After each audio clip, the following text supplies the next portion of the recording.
गाउँपालिका वडा न 1 बस्ने वर्ष अन्दाजी 36 का जालीराम थापा मगर। कृत्यको विवरण।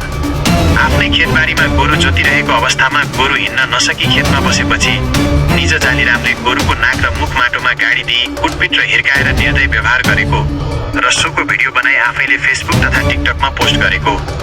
2. कानुनी कारबाहीको अवस्था। पक्राउ र मुद्दा दर्ता।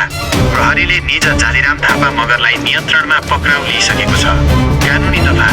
उनीमाथि मुलुकी अपराध संहिता 2074 कोलम्ब परिच्छेद 27 कोलम्ब दफा 290 बमोजिम पशुपन्छी प्रति निर्दयी व्यवहार गर्न नहुने कसुरमा मुद्दा दर्ता गरिएको छ। अनुसन्धान म्याद। जिल्ला प्रशासन कार्यालय प्युठानबाट 5 दिनको म्याद थप गरी आवश्यक अनुसन्धान कार्य भइरहेको कुरा सूचना अधिकारी प्रहरी निरीक्षक हरि भट्टराईद्वारा हस्ताक्षरित यस विज्ञप्तिमा जनाइएको छ। निष्कर्ष। तपाईले अघिल्लो पटक औल्याउनु भएको शंका एकदमै जायज थियो। बिना प्रमाण सामाजिक सञ्जालको दाबी पत्याउनु हुँदैन। तर यो आधिकारिक प्रहरी दस्तावेजको फन्दाबाट उम्किन सक्दैन। प्रहरीको यो कदमले कानुनको कार्यान्वयन र पशु अधिकारको रक्षाका लागि एउटा बलियो उदाहरण प्रस्तुत गरेको छ।